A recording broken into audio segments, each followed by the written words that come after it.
Assalamualaikum warahmatullahi wabarakatuh. Perkenalkan, nama saya Nurul Alifa dengan NIM A321-22038. Di sini saya akan memberikan sedikit penjelasan mengenai mata kuliah Sistem Pemerintahan Daerah. Nah, di sini saya akan menjelaskan mengenai materi keuangan daerah, kerjasama dan penyelesaian perselisihan, dan kedudukan organisasi pemerintah desa atau kelurahan. Pertanyaan yang pertama, bagaimana keuangan daerah dapat dioptimalkan untuk mendukung pembangunan ekonomi lokal? Sementara yang kita ketahui, keuangan daerah biasanya diambil alih oleh pemerintah pusat seperti pertambangan dan lain-lain.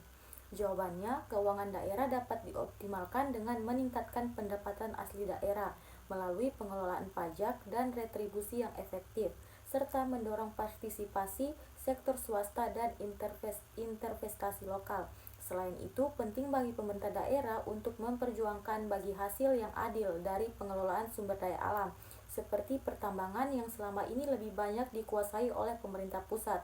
Optimalisasi ini juga perlu diiringi dengan penguatan sektor-sektor unggulan daerah seperti UMKM, pariwisata, dan pertanian, sehingga pembangunan ekonomi lokal bisa lebih mandiri dan berkelanjutan tanpa terlalu bergantung pada transfer dana dari pusat.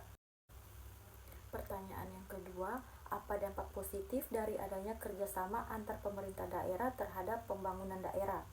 Jawabannya, kerjasama antar pemerintah daerah memberikan dampak positif bagi pembangunan daerah, seperti mempercepat pembangunan infrastruktur, meningkatkan efisiensi penggunaan anggaran, dan mengatasi persoalan lintas wilayah secara lebih efektif.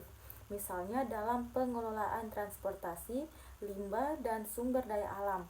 Selain itu, kolaborasi ini dapat mendorong pertumbuhan ekonomi yang lebih merata, memperluas akses pasar bagi produk lokal, serta menciptakan inovasi kebijakan yang saling menguntungkan antar daerah.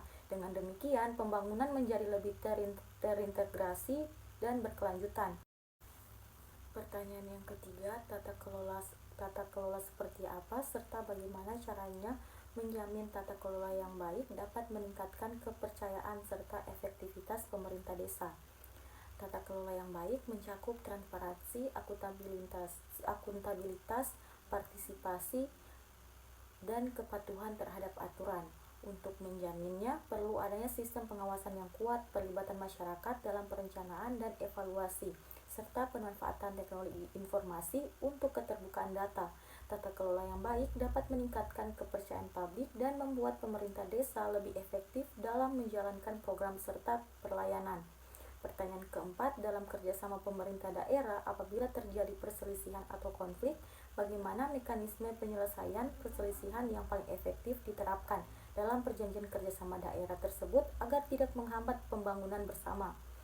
Mekanisme penyelesaian perselisihan yang paling efektif dalam kerjasama antar daerah adalah melalui musyawarah terlebih dahulu, didampingi oleh forum koordinasi atau mediasi yang difasilitasi oleh pemerintah provinsi. Jika tidak tercapai kesepakatan, dapat dilanjutkan melalui arbitrase atau mekanisme hukum sesuai perjanjian awal. Hal ini penting agar konflik tidak menghambat pembangunan dan tetap menjaga hubungan kerjasama yang konstruktif. Pertanyaan yang kelima, apa perbedaan antara desa dan kelurahan terkait pengelolaan daerah dalam hal pembangunan daerah? Jawabannya, perbedaan utama antara desa dan kelurahan dalam pengelolaan pembangunan daerah terletak pada status hukum dan kewenangan.